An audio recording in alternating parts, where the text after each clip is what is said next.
रहे हैं news beat पारस जहांजेब के साथ। तब्दीली या तबादले, महंगाई का तूफान और नाकाम पीडीएम, ये हैं वो बीट्स जिन पे बात करेंगे आज न्यूज बीट में।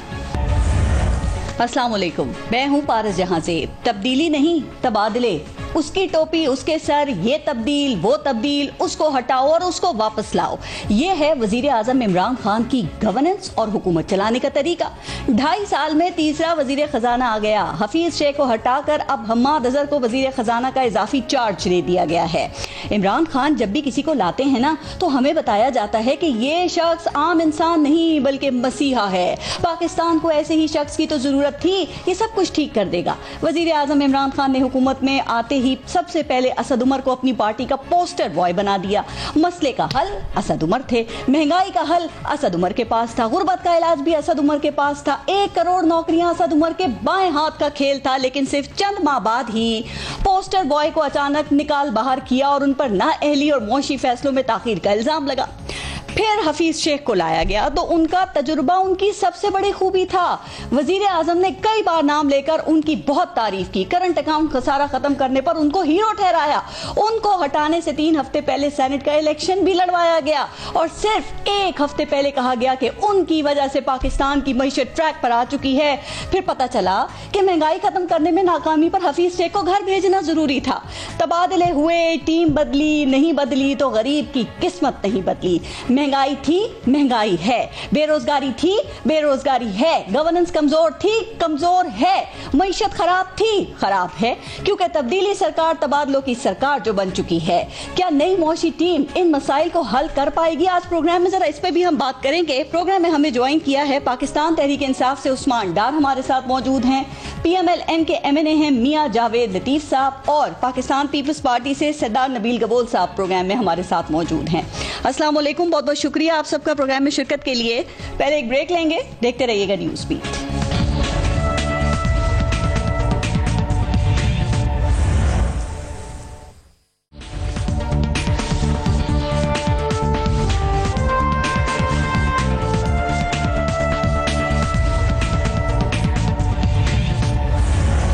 उस्मान डार साहब, फवाद चौधरी कहते हैं कि वजीर आजम इमरान खान मुख्तलिफ हैट्स पहन के मुख्तलिफ फैसले करते हैं। वो वजीर तिजारत की टोपी पहनकर उन्होंने भारत से तिजारत की समरी मंजूर की और उसके बाद वजीर आजम का हैट पहन के वो समरी उन्होंने मुस्तरद कर दी। तो सर ये है, देखें आलम आपकी पॉलिसीज में तजाद कह लें या ये कह लें कन्फ्यूजन का, क्या 2.5 साल से सब ऐसे ही चल रहा है और आप नहीं समझते कि वजीर आजम को एक हैट पहनकर फैसले कर लेने चाहिए सारे? देखिए, मैं तो समझता हूँ प्राइम मिनिस्टर एक ही हैट पहन के फैसले कर रहे हैं। फवाद चौधरी अगर होते तो वो बेहतर आपको एक्सप्लेन कर देते कि वो किस कॉन्टेक्स्ट में बात कर रहे थे। देखिए, ECC ने फैसला किया, जो कि ECC और भी फैसले करती है, ज़रूरी नहीं कि चीनी या आटे के ऊपर उन्होंने फैसला किया। लेकिन अगर जिस प्रोग्राम को मैं देख रहा हूँ, मेरे भी बहुत सारी जो डिसीजंस लिए जाते हैं और बाद में वो कैबिनेट में जाते हैं और फाइनल कैबिनेट ही अप्रूवल देती है किसी भी चीज़ के लिए। तो कैबिनेट वजीर आजम को याद दिलाते हैं कि सर आप ही का हुक्म था तो ये फैसला किया गया था, अब आप ठीक है। खैर, मैं उस कैबिनेट मीटिंग में नहीं था कि वजीर ने प्राइम मिनिस्टर को याद दिलाया, लेकिन देखिए कैबिनेट में आपके फॉरेन मिनिस्टर हैं, डिफेंस मिनिस्टर हैं, इंटीरियर मिनिस्टर हैं, बहुत सारे ऐसी मिनिस्ट्रीज हैं जिनके स्टेक्स हैं। ठीक है, तो इसलिए अगर वहां जाकर मैं समझता हूँ फैसला वापस हो जाता है 24 आवर्स में, तो ऐसा ये भी इसमें एक पॉजिटिव साइन ये है कि अगर कोई डिसीजन लिया गया है तो अगर उसमें कोई सुखम था तो उसे फौरन दुरुस्त कर दिया गया है। ये नहीं कि उसके ऊपर खड़े हो गए हैं। मियाँ साहब यहाँ बैठे हैं ना, मियाँ साहब पूछे जब मियाँ नवाज शरीफ साहब कैबिनेट में फैसले लेते थे सारे दरबारी बन के बैठे रहते थे। कम से कम आप प्राइम मिनिस्टर इमरान खान को क्रेडिट दें, वो भी कोई फैसला लेते हैं तो उसमें आइडिया था किसका? ये इसमें आइडिया की बात नहीं है। अगर आप जर्नल जाकर मायरे मुआशियात से पूछें, जो लोग भी बिजनेस कम्युनिटी से पूछें, जो लोग आपके स्टेक होल्डर्स हैं मुआशत में, तो वो कहेंगे कि दोनों ममालिक के लिए तजारत, बेरोजगारी खत्म करने के लिए, मुआशी हालात बेहतर करने के लिए जरूरी है, लेकिन एक तरफ कश्मीर भी जरूरी है। तो इसलिए prime minister Imran Khan government भी कहती थी, जब बाकी गवर्नमेंट्स पिछली गवर्नमेंट्स की बातें करती थी तो फिर बड़ा क्रिटिसाइज किया जाता था। हमारा था कि वो जरूर करते, लेकिन साथ में कश्मीर की आवाज भी बुलंद करते, हिंदुस्तान जाते तो हुर्रियत रहनुमाओं को भी मिलते। अभी वो अगर कश्मीर पे शुरू हो जाएंगे तो वो बताएंगे कि आप कैसे आवाज बुलंद कर रहे हैं। उनका बयान सुना देना कि मियां साहब का क्या उनको इंस्ट्रक्शंस थी कि कश्मीर पे आवाज नहीं उठानी, मोदी को पूरा फ्री हैंड देना। अब हफीज शेख आपसे ये पूछ रहे हैं मुझे क्यों निकाला, तो उनको बता दिया है कि उन्हें क्यों निकाला। चूंकि शिबली फराज कह रहे हैं कि महंगाई की वजह से निकाला, और शफकत महमूद कह रहे हैं कि आईनी मजबूरी थी, 10 तारीख तक उनकी मुद्दत खत्म हो रही थी। अगर इन दोनों में से बात करें तो मैं समझता हूँ शफकत महमूद ठीक कह रहे हैं, वाकई ही आईनी मजबूरी थी, आपके सामने टेक्निकल रीजंस थी।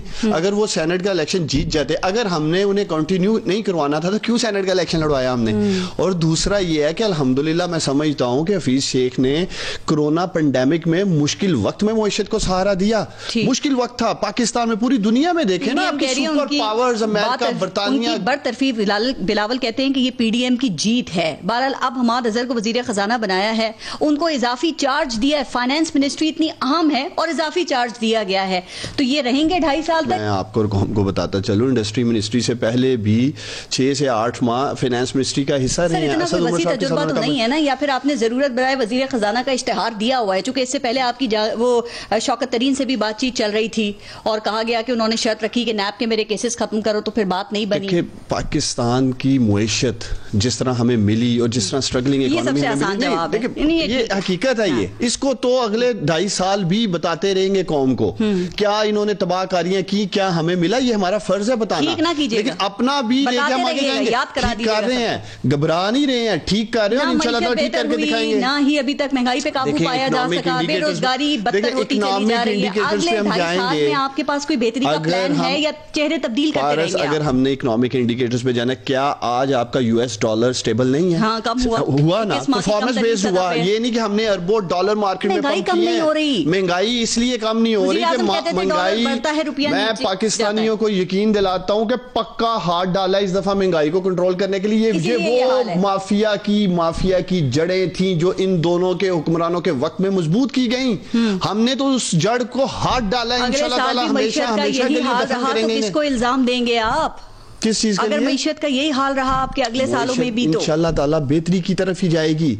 जब माजी में आपके हुक्मरान खुद शुगर का, आटे का, दूध का, अंडों का, मुर्गियों का कारोबार करते हो, पूछे मियां साहब से कौन सा ऐसा कारोबार है जो शरीफ खानदान नहीं कर रहा? कौन सा ऐसा कारोबार है, बोलेंगे बोल साहब, जो जरदारी खानदान नहीं कर रहा? क्या इमरान खान की अपनी जात के लिए कोई कारोबार है?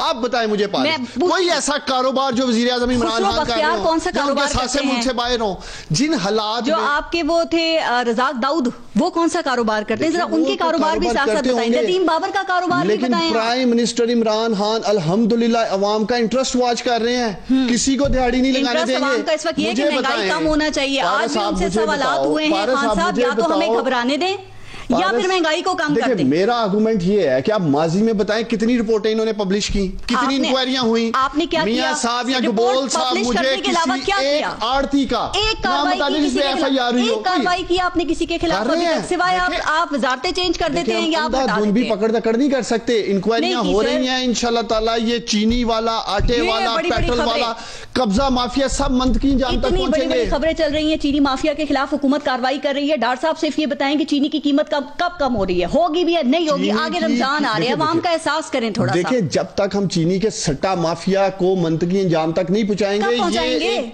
2.5 साल में पहुंचा लेंगे आप। देखिए 40 साल इन्होंने लगाए चीनी और सट्टा माफिया को मजबूत करने के लिए। 40 साल पारस इन्होंने लगाए और हमें कम से कम 5 साल तो दें जो पूरे मिले हैं। इंशाल्लाह ताला चीनी ने इस वक्त 100 से ऊपर है और अभी मजीद बढ़ी है। अभी 14 तारीख को पहला रोजा है। आप देखें, चीनी आपकी चंद हाथों में है। जब इनको हाथ डाला जाता है ये चीनी के ऊपर, सर नहीं किया, सिर्फ रिपोर्टें पब्लिक की और कुछ नहीं किया आपने। कार्रवाई करना हुकूमत का काम, बातें करना नहीं है सर, आपका काम एक्शन लेना है। आज अगर आप पूछे किसी चीनी वाले से, आज अगर चीनी माफिया की टांगे कांप रही हैं तो सिर्फ इमरान खान की वजह से टांगे कांप रही हैं, लेकिन चीनी के रेट कम नहीं हो रहे, उसकी वजह से आवाम की टांगे कांप रही हैं। साथ साथ ये नीचे आएंगे, पक्का हाथ डाला इस सर। जैसे ऑपोजिशन का एहतसाब हो रहा है ना, जरा इनका भी ऐसे कड़ा एहतसाब करें ताकि यहाँ पे आपकी तारीफ हो, आवाम को इसका फायदा हो। नबील कबोल साहब, आज जुल्फिकार अली भुट्टो शहीद की बरसी भी है सर, और आपका सीईसी का अहम इजलास होना था, वो भी आपने मुलतवी कर दिया। मैं आगे चल के इस पे बात करूंगी। कबोल साहब, आपको याद है कि इमरान खान हुकूमत में आने से पहले कहा करते थे कि टीम का अगर कैप्टन बार बार तब्दील होता है तो टीम बन नहीं सकती। अब देखें, हर चंद माह बाद वो काबिना में तब्दीलियां कर देते हैं। कबूल साहब, क्या वजह है कि ये एक अच्छी टीम क्यों नहीं बना पा रहे? देखिए, इमरान खान बार बार क्रिकेट को बीच में लाता है और आज तो उसने बड़ी बात कर दी कि मैं ऑफिस जाता हूं तो मैं ये समझता हूं मैं जहाद पर जा रहा हूं। ये बड़ी अच्छी जहाद है कि आप गरीबों को भूखे मार रहे हैं। ये बड़ी अच्छी जहाद है कि आपने इतनी महंगाई कर दी। इस वक्त मैं लहरी में, आप यकीन करें, बैठा हूँ बाहर, हज़ारों लोग बैठे हुए हैं। आज भुट्टो साहब की बरसी है। लोग क्यों भुट्टो साहब को याद करते हैं? क्योंकि वो गरीबों के और हारियों के, मजदूरों के लिए एफर्ट्स करते थे। ये वाहिद हुकूमत है जिसके पास अपने काबीना में 170 एमएनए में से एक भी काबिल शख्स नहीं है जिसको ये फाइनेंस मिनिस्टर बनाए। जिस गवर्नमेंट के पास फाइनेंस मिनिस्टर रखने के लिए कोई बंदा नहीं हो, वो इंपोर्ट करे। और इंपोर्ट करने वाले भी कौन है? जो इंपोर्ट भी कहां से हो रहा है? पीपल्स पार्टी के मिनिस्टरों को। हफीज शेख पीपल्स पार्टी का मिनिस्टर था, शौकत तरीन पीपल्स पार्टी का मिनिस्टर था। अब मुझे बताएं कि जब हम कहते हैं लैक ऑफ गवर्नेंस, हम कहते हैं कि ये काबिल नहीं है, हम कहते हैं इनसे जान छुड़ाई जाए, हम क्यों कहते हैं? हम इसीलिए कहते हैं कि ये जो महंगाई का तूफान, जो आप यकीन करें, लोगों के पास जहर खाने के लिए भी जो है ना, उसके लिए भी पैसे नहीं है। लोगों के बददुआएं लगेगी। ये मौकले नहीं बचा सकते इमरान खान को अगर आप गरीबों की बददुआएं लेंगे। अगर आप बददुआएं लेंगे, मैं सिर्फ ये कहना चाह रहा हूं उस्मान डार को कि भाई मेरे, इमरान खान साहब को अब अपनी हार मानना चाहिए। वो ये ना कहे कि अब हम 2 साल तक तो हम परेशान थे, 2 साल, अभी 3 साल होने, कभी हार नहीं मानता। मुझे बताएं सर एक बात, हफीज शेख की आपने बात की, आपके दौर में वो वजीर खजाना थे।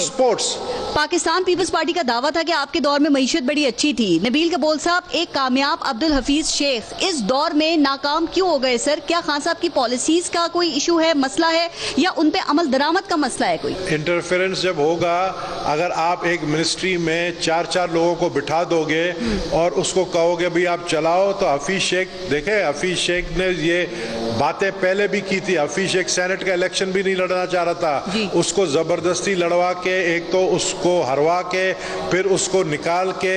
आप देखें, जब तक वो ये टीम की बात कर रहे हैं, जब तक कांस्टेंट नहीं रहेंगे, किसी एक शख्स को टारगेट दे, कांस्टेंट रखे, जब तक हालात ठीक नहीं होते। आप हर 3 महीने बाद तो अपनी टीम बदलते हैं। आपने अगर वर्ल्ड कप जीता तो इमरान खान साहब आपकी कैप्टनसी ने नहीं जीता है, आपकी टीम ने जीता था। आप जिसको वसीम अकरम प्लस बोल रहे हो, उसकी ये हालत है कि वो अपनी हुकूमत को बचाने के लिए कभी चौधरी परवेज इलाही के पास जाता है, कभी पीपल्स पार्टी के पास जाता है। हुकूमत पे इतनी इस हवाले से, इस इशू पे तनकीद करते हुए आप लोग इतने अच्छे नहीं लग रहे, क्योंकि अपना याद है 5 वजीर खजाना आपने बदले थे। आपने तो वो सलीम मांडवी वाला और नवीद कमर को भी ये ओहदा दे रखा था। याद है आपके दौर में भी महंगाई 20% तक पहुंच गई थी सर। हमने टीम बनाया था, नवीद कमर था, सलीम था, वो बंगाली था, जो शौकत तरीन था, हमने एक टीम बनाया था। इन्होंने टीम में कि आप मुझे कैसे बताएं, इमरान खान से मैं मिला जब पहली दफा बनी गाला में 2011 में, तो उसने मुझे कहा कि यार नबील, मेरे पास तो एक ऐसा फाइनेंस मिनिस्टर आ गया है जिसको मैंने अभी से ही शेडो फाइनेंस मिनिस्टर बना दिया, असद उमर को। आते ही वो 6 महीने में जो है इकोनॉमी को बिल्कुल जो है वो सेटल डाउन कर देगा। उसको 6 महीने में ही निकालना पड़ा उसको। वो रीजंस बताएं, क्या रीजंस थी? ये जो आज करप्शन का तरीकेकार इन्होंने चेंज किया, क्या करप्शन नहीं हो रहा है क्या? ठीक सर। असद उमर को इसलिए कि वो नायल था। ठीक है। असद उमर को इसलिए रीजन निकाला क्योंकि वो नहीं फैसलों में IMF में जाकर जो है बड़ी बातें की और आकर यहाँ फैसले नहीं कर सका, तो वो एक नामुकम्मल वजीर खजाना था। अच्छा, इसी वजह से यही वजह था कि हफीज शेख को लाना पड़ा। ठीक है। मियां जावेद लतीफ साहब, आप लोगों की तनकीद वजह है, बिल्कुल अपनी जगह ठीक है, लेकिन खान साहब ये तस्लीम करते हैं सर कि महंगाई है, लेकिन वो साथ साथ कहते हैं कि मईशत दुरुस्त समत में है और मईशत जो है वो ट्रैक के ऊपर है, इंडिकेटर्स पॉजिटिव हैं। तो सर आपको इस पे यकीन क्यों नहीं आता? देखें ना, डॉलर इस वक्त 21 माह की कम तरीन सतह पे 165 से 153 पे आ गया है। 2 माह से हुकूमत ने पेट्रोल की प्राइस नहीं बढ़ाई है, बल्कि इसमें 1 रुपए 55 पैसे इन्होंने सस्ता किया है पेट्रोल। तो लगता नहीं कि जितना मुमकिन है रिलीफ देने की कोशिश तो कर रही है गवर्नमेंट? अगर आप इनकी हुकूमत का इन्हीं के हुकूमत के दौर से मुआजना करेंगे तो वो मुनासिब नहीं है जी। आप मुआजना करें डॉलर का पिछली हुकूमत के दौर से, आप मुआजना करें करप्शन का पिछले दौर से, आप कर्जों का मुआजना करें पिछले दौर से, आप महंगाई का मुआवजा करें पिछले दौर से, आप मईशत का मुआवजा करें पिछली हुकूमत के दौर की मईशत से। ये क्या तरीका है कि भाई आप पहले 15 रुपए पेट्रोल के बढ़ाते हैं और फिर 1.5 रुपया कम कर देते हैं। आप महंगाई चावल या घी के या आटे के रेट आप रोज बढ़ाते हैं और 25 पैसे कम कर देते हैं। आप मुआवजा इससे किया जाता है मुआवजा। और मैं ये अर्ज करूं कि यहाँ बात हो रही थी, आपने शायद बात की तो आसमान डार बात उसका जवाब दे रहे थे, बड़े अच्छा है, मुझे लगते हैं आसमान डार 24 घंटे अवेलेबल हैं अपनी जमात के लिए, मगर इससे क्या काम चलेगा? मुझे ये बताएं कि भारत से आप कह रहे हैं कि हम तो जनाब महंगाई कम करने के लिए हम तो तजारत इसलिए करना चाहते थे कि यहाँ गरीब जो है वो सस्ता अशिया खरीद सके। तो भाई आपको किसी ने ये बात पूछी थी कि मकबूजा कश्मीर पर आपने जो बातें की थी और कहा था कि ये हिटलर है और रातों रात आपको उससे बात करने की जरूरत क्यों पेश आ गई? और हम बात करते थे, हम मुज़ाकरात करते थे, इसलिए करते थे कश्मीर को आज़ाद करवाने के लिए, हम मुज़ाकरात करते थे खित्ते में अमन के लिए, और आप मुज़ाकरात करते हैं कपास और चीनी पाकिस्तान लाने के लिए। इस तरह नहीं चलते काम। और दूसरा बड़े फख्र से बात ये करते हैं सर, स्टेट बैंक का ऑर्डिनेंस भी हमाद अजहर कहते हैं हम पार्लियामेंट में लेके जाएंगे। लगता है जिन बातों पे आप प्रोपेगेंडा करते हैं ना, हुकूमत दूसरे दिन ही उनको नाकाम कर देती है। वैसे पहले दिन उसकी हाँ क्यों करते हैं, पहले दिन अनाउंस क्यों करते हैं? तजुर्बा नहीं है ना, आप करती हैं। अच्छा, अगर तजुर्बा नहीं है तो जान छोड़ दे भाई इस मुल्क की, क्यों खुदा के लिए। अच्छा, 2.5 साल होने के बाद भी आहिस्ता आहिस्ता, और 5 साल की ये हुकूमत बताएं कि बड़े फख्र से ये बात कहते हैं। आप चले थे ना इनको निकालने, खुद ही लड़ पड़े आपस में। मैं आपसे ये पूछना चाहता हूँ, बड़ा संजीदा मसला है पूरी पाकिस्तानी कौम का। ये बार बार कहते हैं कि हमारा प्राइम मिनिस्टर जो है वो कोई काम नहीं करता, ये बड़े फख्र से कहते हैं। उसका कोई कारखाना नहीं है और कोई जिंदगी में उसने काम नहीं किया। चलें, आपके फख्र पर दूसरी कौम भी खामोश होती है, मगर ये तो किसी को बता दें कि एटीएम जो आपने साथ लेकर मसूफ आए थे, आज तक वो जो दोनों हाथों से लूट रहे हैं कौम को, वो कौन पूछेगा उससे, कौन हिसाब लेगा उससे, और उसको कौन प्रोटेक्ट करता है, हो रहा है ना हिसाब, तहफ़्फ़ुज़ देता है, और लूटने का मौका फराहम अरब रुपए की मनी लॉन्ड्रिंग का।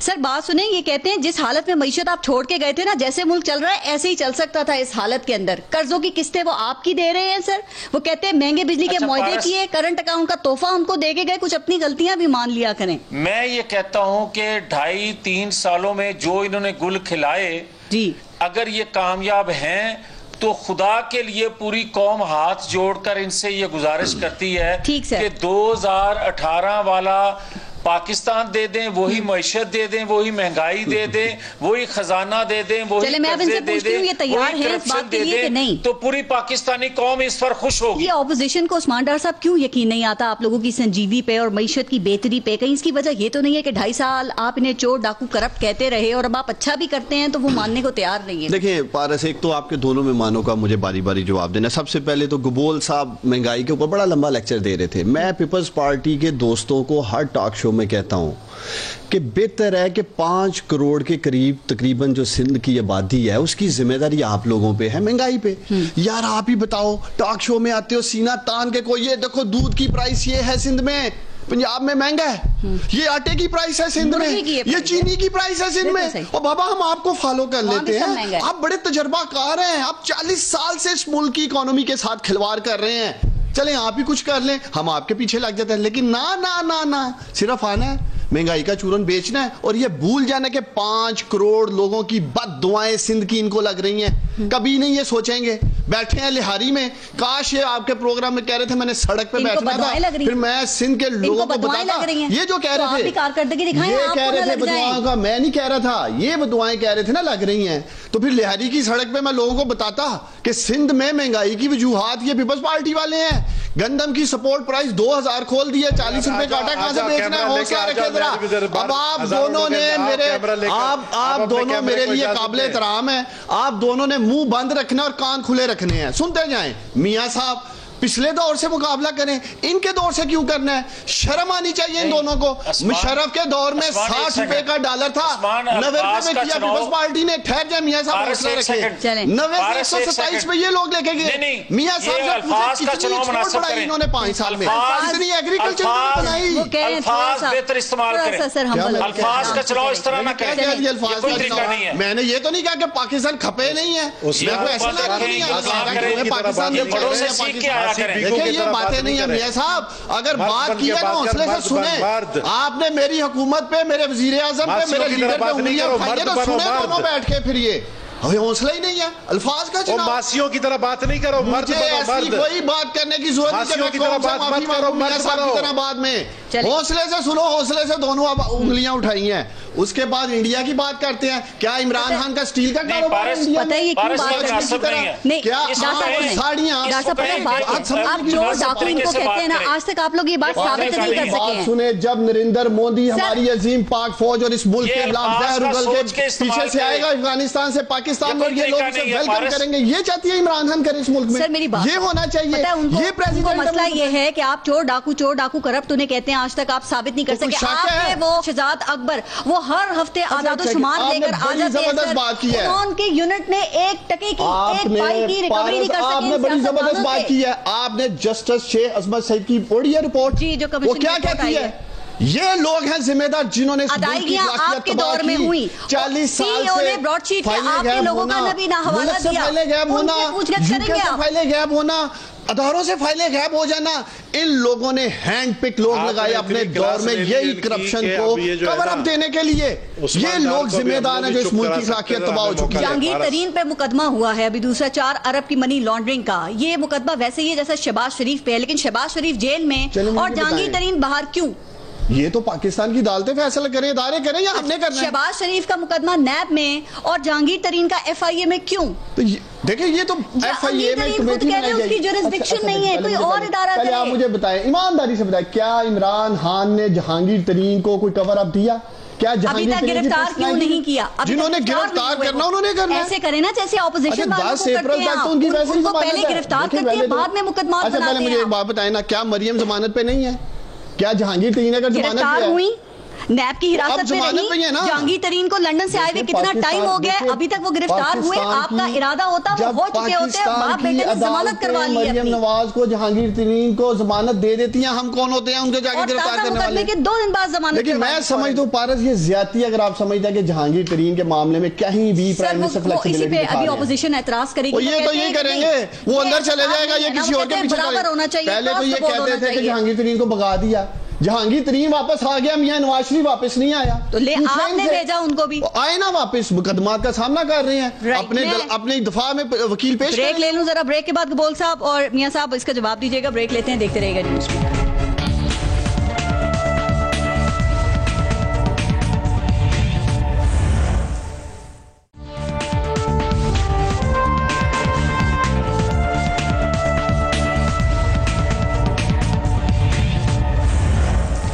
नबील कबूल साहब, सब जानते हैं कि पाकिस्तान पीपल्स पार्टी इस्तीफे नहीं देना चाहती है सर, लेकिन ये इस बात का ऐलान करते हुए आप लोग इतना डरते क्यों हैं कि अपनी CC का इजलास मुलतवी कर दिया, और ये वजह नहीं है तो क्यों मुलतवी किया? पहले तो मैं उस्मान को बोलूँगा ठंडे ठंडे सांस ले और ठंडा ठंडा पानी पिए। लगता है कि आज जो है ना वो बहुत ही घर से लड़कर आया है और लगता है उसके मेकअप मैन ने जो है ना सही मेकअप नहीं किया है और मासी बिगो वाली हरकतें कर रहा है। बात यह है कि हम लोग यहाँ सारे तीनों दोस्त बैठे हैं, हम लोग अपने हम मानते हैं, मैंने कहा हम समझते हैं कि मुझे बड़ा दुख है PDM के अंदर पीपल्स पार्टी और मुस्लिम लीग नून जो है वो एक तरह से अलग ट्रैक पर चले गए हैं और ये हमें दुख है इस बात का और ऐसा होना नहीं चाहिए और मेरी दुआ है कि ये दोबारा एक ही ट्रैक पर CC का इजलास क्यों लेकिन मसला ये है कि देखें बात ये क्योंकि अब हमें PDM से ये सिग्नल्स मिल रही है कि शायद PDM को अब हमारी जरूरत नहीं है। अच्छा। CC का इजलास इसलिए मुलतवी किया PDM के हवाले से क्योंकि मौलाना फजल रहमान जो है वो अलील हो गए हैं या वो खुद अलील हो गए या जानबूझकर अलील हो गए हैं या वो नहीं चाहते हैं कि वो इस मामले में इजलास करें, फैसला करें ताकि आगे PDM अपना फैसला सुनाए। फिर PDM की हमें सिर्फ जरूरत नहीं है, हम दोनों को एक दूसरे की जरूरत है। अगर मुस्लिम लीग नून या मौलाना फजल रहमान समझते हैं कि वो अकेले जो है पीपल्स पार्टी के बगैर कोई बड़ा तहरीक ला सकते हैं, इमरान खान को हटा सकते हैं, तो ये मेरा चैलेंज है कि वो लाहौर के या इस्लामाबाद के कमिश्नर को भी नहीं हटा सकते बगैर पीपल्स पार्टी की मदद की। उसकी वजह यह है कि यूनिटी के साथ हम अगर करेंगे तो हमारे पास तरीकेकार हैं। हम फोर्स इस्तेमाल नहीं करेंगे, हम पब्लिक रोड पर नहीं लाएंगे, हम तरीके से, जिस तरह पार्लियामेंट में सेनेट के इलेक्शन में यूसुफ रजा गिलानी को जिताया और फिर इमरान खान को जो है इमरान खान को वोट ऑफ कॉन्फिडेंस लेने की जरूरत पड़ी है। देखें, इमरान खान के साथ मुकाबले की हमें जरूरत नहीं है, वो अपने वजन से खुद गिरेगा। ऐसे ही जरदारी साहब नहीं कहते हैं, हम समझते हैं ये गलत पॉलिसी। सबसे बड़ा आप देखें सोवियत यूनियन क्यों टूटा, वो सिर्फ इसलिए टूटा माशी हालात के वजह से। ये हुकूमत जाएगी इस महंगाई के वजह से। कुछ दिनों बाद हम लोगों को सड़क पे नहीं निकालेंगे, पब्लिक निकलेगी, इनको जूते मारेगी पीटीआई के एमएनएस एमपीएस को। आप देख लेना, ये अपने हल्के में नहीं जा सकेंगे। डेवलपमेंट का काम टक्के का नहीं करवा रहे हैं, महंगाई जो है वो आसमान के तक पहुंच गया है। आप मुझे बताएं, नौकरी आप दे नहीं रहे हैं, नौकरी आप छीन रहे हैं, आप लोगों को फायदे दे नहीं रहे हैं, लोगों को नुकसान दे रहे हैं, तो कहां से पब्लिक बर्दाश्त करेगी? कोई शक नहीं इन चीजों में, लेकिन इस तनकीद से पहले आपको जवाब देना होगा पीडीएम को। वो वजाहत मांग रहे हैं कि यूसुफ रजा गिलानी को ऑपोजिशन लीडर बनाने के लिए बाप से वोट क्यों लिया आपने? मुझे बताएं कि हमें नहीं पता है कि किसके बाप की बात कर रहे हैं। सब नहीं, आपको पता है कि बाप पाले हैं यहाँ पर, कौन से बाप की बात हो रही है? मदद से ही आ रहे हैं वो बाप जो सबकी मदद करता है, बाप की मदद से जीते हैं और सब नाराज भी रहते हैं उससे। वो जो बाप सबकी मदद करता है, मुझे एक बात बताए कि बाप को बीच में लाने की जरूरत क्या? आप लेकर आए, देखें, बाप से वोट आपने लिया और मरियम नवाज ने कहा कि बाप के कहने पे बाप ने वोट दिया। नहीं, हमने इसलिए बाप से वोट लिया क्योंकि हम समझते थे कि लीडर ऑफ द ऑपोजिशन का हमारा हक है। अच्छा। और हमें पीडीएम वाले हमारा हक नहीं दे रहे हैं, इसलिए हमने ये स्टैंड लिया। अगर इस पर वो पीडीएम वाले हमें निकालना चाहते हैं, पीडीएम से निकाल दे बड़े शौक से, लेकिन हम समझते हैं हमने सही फैसला किया। आपकी पार्टी में कुछ लोगों का कहना है अपने आप को अलील कर दिया, इससे पार्टी की नजरियाती तशख्खुस को नुकसान पहुंचा है। अलील अगर से निकल आते तो हमारी बात सुने। आपने ये दुरुस्त फैसला किया है, चूंकि पीपल्स पार्टी में कुछ लोग कह रहे हैं कि इससे पार्टी की नजरियाती तशख्खुस को भी नुकसान पहुंचा। आपके रजा रब्बानी कहते हैं बाप से वोट नहीं लेना चाहिए था, एतजाज एहसन कहते हैं भाई आखिर किसके कहने पे बाप से वोट लिया था? तो बाप के साथ बैठकर अग्रीमेंटें कर लेते हैं आप लोग, बाप के साथ बैठ के रात के 2-2 बजे मीटिंगें कर लेते हैं आप लोग, बाप के साथ मीटिंगें करके डील कर लेते हैं, बाप के साथ बैठकर मुल्क से बाहर चले जाते हैं, बाप के साथ बैठकर जो है वो पिछले साल का धरना आपने जो है वो वापस कर दिया कि हम आए थे 126 दिन बैठने के लिए, आप 10 दिन में अपना डील मनवा के चले गए। हमने अगर बाप के साथ बात कर ली तो आप लोगों को बुरा लग गया। देखे ना, फिर बाप सबका ही बाप है, फिर है दूसरे ने फायदा लिया तो क्यों उंगलियां उठाई जा रही हैं? मियां जावेद लतीफ साहब इसका भी जवाब दे दें। और इन्होंने पीपल्स पार्टी ने अपनी सीसी का इजलास मुलतवी किया है। सर, क्या लगता है इनकी सस्पेंस के पीछे वजह क्या आपको लग रही है? कहीं ऑपोजिशन हुकूमत के बजाय ऑपोजिशन के साथ तो नहीं? आप ये देखें कि आपने सवाल इनसे किया था कि आप पहले लोगों को गिरफ्तार करते थे और करवाते थे और उनका क्रेडिट भी इमरान खान साहब लेते थे कि फलां पकड़ा गया। तो भाई आप ये बताएं, जहांगीर तरीन साहब, खुसरो बख्तियार साहब, रजाक दाऊद साहब, नदीम साहब या बाकी जितनी लोग हैं एटीएम जो हैं, उनको आप गिरफ्तार करवा के क्रेडिट क्यों नहीं लेते? उनके लिए आप कुछ और फार्मूला रखते हैं और दूसरों के लिए और आप इंसाफ के तकाजे रखते हैं, ये मुनासिब नहीं होता। और जहाँ तक आपका ये कहना है पीडीएम के हवाले से, तो देखें भारत सीधी सी बात है कि अवाम खुद फैसला करेंगे। मैंने अगर कोई, और मुझे ये कहने में कोई आर नहीं है कि पीपल्स पार्टी एक जद्दोजहद करने वाली जमात है। पीपल्स पार्टी का माजी स्ट्रगल के हवाले से, जमहूरियत के हवाले से, कुर्बानियों से भरा है। सर, वही पीपल्स पार्टी कहती है हर जगह आर पार की सियासत नहीं चलती, फैसला कर लेती है। आपको ये बात क्यों नहीं समझ आ रही बिलावल भुट्टो की? मैं अर्ज कर रहा हूँ, मैं अगर अवाम की ख्वाहिशात या अवाम की आवाज नहीं बनूंगा, चाहे मैं जितना भी फरिश्ता होऊंगा, कल को मैं अवाम के सामने जाऊंगा तो लोग मुझे देखकर दरवाजा जरूर बंद करेंगे। ठीक है। अब फैसला आपने एक खुद अनाउंस किया एक बात को कि पीपल्स पार्टी की अपने पुराने नजरियाती लोगों ने क्या इस फैसले पर बयान दिया, और इसी तरह अवाम जो है वो फैसला कर लेंगे कि मैं सबसे बड़ा लीग बेहतर कर रही है। एतराज ये सामने आया है कि वो कहते हैं कि मियां नवाज शरीफ जो हैं वो बाहर बैठ के तहरीक चलाना चाहते हैं, वो पाकिस्तान वापस आए, वतन आए और जेल जाएं। देखें, आप लोगों ने इस्तीफे को मशरूत किया लॉन्ग मार्च से, तो हो सकता है पाकिस्तान पीपल्स पार्टी इस्तीफों को मशरूत कर दे या करना चाहे मियां साहब की वतन वापसी से। ये जो आप बातें कर रही हैं ना, ये सारी हैं पीडीएम के प्लेटफॉर्म से बंद कर कमरे में सरबराही इजलास में करने वाली। ये तो हम पब्लिक में नहीं कर सकते, ना करूंगा।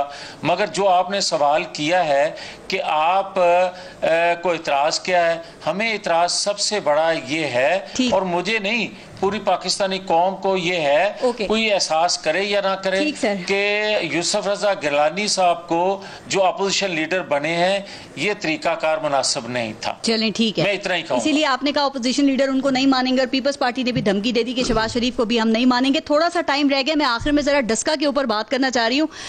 उस्मान डार साहब, डस्का के हवाले से जो सुप्रीम कोर्ट का फैसला आया है, आप लोगों को मायूसी तो हुई होगी, क्योंकि उससे पहले आप खासे पुरुमीद लग रहे थे। तो अब क्या तैयारियां, चूंकि नून लीग बड़े जोरों शोर से तैयारियां कर रही है, हमजा शहबाज भी अब शामिल हो गए हैं उसमें। देखिए, हम भी भरपूर तैयारी में, पहले से इलेक्शन तैयारी थी, और इलेक्शन कमीशन ऑफ पाकिस्तान के फैसले में पारस कुछ हुक्म थे। इनकी प्रेयर थी 23 पोलिंग स्टेशन की, फिर 36 की। आरओ खुद कह रहा है 14 पे गड़बड़ नजर आती है, प्रेमा फिशाई है। तो हम तो गए थे इंसाफ के लिए, लेकिन हम मनोमन फैसला कबूल करते हैं।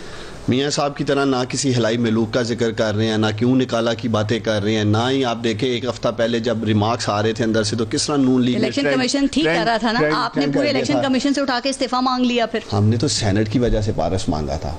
क्या सेनेट का इलेक्शन फेयर था, फ्री था? नहीं, वो डस्का के बाद ही आपको इलेक्शन कमीशन से थोड़ा मसला हो गया था, जब इलेक्शन कमीशन ने उसके ऊपर एतराज डस्का से हमारा ये था कि अगर आपने ऐसे तरह सेट असाइड करना था तो जियो फेंसिंग आती है 27 फरवरी को, प्रेजाइडिंग ऑफिसर जिनकी बात की जा रही थी 25 को फैसला कर दिया जाता है। कम अज कम मेरे साथ नहीं थे, मुझे नहीं पता कहाँ थे कहाँ नहीं थे। अब इस बात का यकीन रखा जाए कि अब धांधली के इल्जामात भी नहीं लगेंगे और प्रेजाइडिंग ऑफिसर्स गायब भी नहीं होंगे। सुप्रीम कोर्ट ऑफ पाकिस्तान में जो इलेक्शन कमीशन ऑफ पाकिस्तान ने अपनी रिपोर्ट जमा कराई है, उन्होंने बकायदा कहा है कैटेगोरिकली कोई सिस्टमैटिक धांधली सिलेक्शन में नहीं हुई, कानून की खिलाफ वर्जी हुई, एरियल फायरिंग हुई, 2 शहादतें हुई, वर्कर शहीद हुए। वहां प्रेजाइडिंग ऑफिसर वाला मामला ये नहीं उन्होंने कहा कि वो पूरा इलेक्शन हाईजैक कर लिया गया है। हम साफ और शफाफ इंतखाबात पे यकीन रखते हैं, इसलिए इन्हें इलेक्टोरल रिफॉर्म्स की दावत दे रहे हैं। जीत गई आए तो आप नताइज पे एतराज तो नहीं करेंगे डस्का में जो 10 अप्रैल को नहीं? देखिए क्यों करेंगे, एक तो पहले से ये इनकी जीती हुई सीट है, 40,000 वोटों से जीते हैं, ये इनके रवायती हल्के रहे हैं। मैं समझता हूँ कि हम इंशाल्लाह ताला टफ टाइम देंगे, इलेक्शन पूरा जीतने की कोशिश करेंगे। आगे भी हमने इलेक्शन ले गए दे सकेंगे। ये अदालत के फैसले के बाद आपको नहीं लगता कि आपके वोटर का मोरल थोड़ा सा डाउन हुआ होगा? हाँ, ये आपकी बात मैं मानता हूँ कि वोटर या हमारे सपोर्टर जरूर डिमोरलाइज हैं, लेकिन इंशाल्लाह ताला पाकिस्तान तरीके इंसाफ पूरा मैदान। गबोल साहब, क्या लगता है सुप्रीम कोर्ट के फैसले के बाद डस्का इलेक्शन की बात कर रही हूँ, आपको किस पार्टी का पलड़ा भारी लग रहा है, किसके इम्कानात जीतने के ज्यादा लग रहे हैं? देखिए, जाहिर है जिस तरह भी उस्मान ने कहा रवायती हल्का है या मुस्लिम लीग नून का, मैं समझता हूँ कि अगर फेयर एंड फ्री इलेक्शन हुआ तो बहुत आसानी से जीत जाएगी। लेकिन मुझे बड़ा खतरा सिक्योरिटी का लग रहा है, लॉ एंड ऑर्डर का लग रहा है। मुझे बड़ा खतरा लग रहा है कि खुद पंजाब हुकूमत शायद जो है यहाँ पर लॉ एंड ऑर्डर जिस तरह पहले कंट्रोल नहीं कर सकी, अभी भी नहीं कर पाएगी। और फौज जो है उसको आना चाहिए, लेकिन पोलिंग स्टेशन के अंदर नहीं, सिक्योरिटी के लिए बाहर होना चाहिए। सर, क्या ख्याल है, नून लीग अकेले लड़ेगी डस्का के अंदर या फिर पूरी पीडीएम उनकी हिमायत करेगी, साथ देगी, जैसे अब तक तमाम ज़िमनी इलेक्शन में होता रहा है, खासकर पीपल्स पार्टी? नहीं, हमें अगर बोला जाएगा बिल्कुल हम साथ देंगे। हम समझते हैं। कौन बोलेगा? NA 249 में भी आप तो इत्तेहाद में हैं सारे। बाप बोलेगा तो या चले जाएंगे। वो कह रहे बाप बोलेगा तो एहतियात में है, एहतियात में बोलो ना, बाप बोलेगा तो अफसोस ये है कि बाप जो है ना वो सिर्फ एक ही का बोलता है, हर किसी का बाप नहीं बोलता है। तो वो जो जिसको बोलेगा वो सुनेगा जरूर। ठीक, ओके। जावेद लतीफ साहब, ये जरूर कहूंगा कि मुझे मुस्लिम लीग नून का जी बड़ा भारी लग रहा है। ठीक, जावेद लतीफ साहब, अदालत का फैसला आया, वहाँ तो आप जीत गए उस मैदान में, इंतखाबी मैदान में क्या होने जा रहा है सर? नून लीग की क्या तैयारियां हैं डस्का में? देखिए, पारिस इलेक्शन तो खुदा के फजलो करम से डस्का के अवाम पहले भी जीते हुए थे, और जिस तरह उन्होंने बहादुरी जुर्रत से अपने वोट का दिफा किया, हिफाजत की, वो भी पूरी पाकिस्तानी कौम के लिए एक मिसाल है, और पूरी पाकिस्तानी कौम उसको सलाम करती है डस्का के अवाम को। इस पर जहाँ तक आपका कहना यह है कि हम जो है अदलिया से हमें जीत मिली, ये बात दुरुस्त है कि चीफ इलेक्शन कमीशन ने जो स्टैंड लिया है बड़े अरसे के बाद, इससे उनका एक मोराल आवाम का अप हुआ है और उनका एतमाद बहाल हुआ है अदारों का आवाम की नजरों में। और मैं ये कहूँगा सुप्रीम कोर्ट पे भी एतमाद आपका बहाल हुआ होगा। सर ये बताएं, डस्का में अगर पीपल्स पार्टी सपोर्ट नहीं करती तो आपको फर्क पड़ेगा उससे? क्योंकि पीपल्स पार्टी का वोट तो नहीं है वहां पे, लेकिन एक एक वोट कीमती होता है। मियां जावेद लतीफ साहब, आप जानते हैं इलेक्शंस में जितनी जमहूरियत पसंद कुव्वतें हैं या वोटर है, वो यकीनन जो है वो मुस्लिम लीग नून को सपोर्ट कर रहा है। ठीक है। और दूसरा मैं ये अर्ज कर दूं, हमारा आज भी केस उसी तरह है। हम री इलेक्शन में जाकर ये नहीं समझ रहे कि हमें इंसाफ मिल गया। हम तो ये कहते हैं कि जो प्रिजाइडिंग अफिसर उठाए गए हैं वो पता करना चाहिए किसके कहने पर उठाए गए और किसने उठाए। जब तक उनको सजा नहीं दी जाएगी ये रवायत जो है वो खत्म नहीं होगी। आखिरी बात, अगर पीटीआई जीत गई डस्का इलेक्शन में, चूंकि इलेक्शंस में कुछ भी हो सकता है ना, कोई भी नतीजा सकता है, तो फिर आप एक्सेप्ट करेंगे उसको? मैं सिर्फ ये कहूंगा कि अल्लाह की अल्लाह की तरफ से कोई ऐसा ना काम हो, ये कभी तसव्वुर भी ना करें, कभी तसव्वुर ना करें कि डस्का में ये दाखिल हो जाएं। कोई वो पटा जो डालते हैं ना दो रंगा, वो पटा डाल के कोई डस्का के शहर में फिर के तो देखे। चले मैं आपके प्रोग्राम से मियां साहब को दावत देता हूँ, डस्का बाजार में मियां साहब और उस्मान डार दोनों इकट्ठे जाएंगे, देख लेते हैं कि इन्हें ज्यादा प्यार मिलता है या हमें मिलता है। तो आपने जाओगे तो फिर तो बच जाओगे। मियां साहब जत्थे लेके आ गए थे, गनमैन्स ये लोग साथ लेके आ गए, राना सनाउल्लाह जत्थों के साथ उन्होंने पूरी दहशतगर्दी की है वहां के डस्के में। अगर वो नहीं आते हालात बेहतर रहते हैं, दोपहर तक ठीक थे। अब पूरा मन होगा बस मियां साहब आ जाओ, आपको बता देगी मियां साहब आ जाओ, आप आ रहे हैं डस्का में? सर नहीं जी, इलेक्शन कमीशन ने मना कर दिया, हम तो पाबंद है, कोई हमारा जो है मेंबर इलेक्टेड मेंबर जो है वो नहीं जाएगा। पहले पाबंद नहीं थे। चले, बहुत शुक्रिया मियां जावेद लतीफ साहब, नबील कबूल साहब, उस्मान डार साहब में शिरकत के लिए। अपना और अपने मुल्क का ख्याल रखिए। पारस नाज़िर को इजाजत दीजिए। अल्लाह ने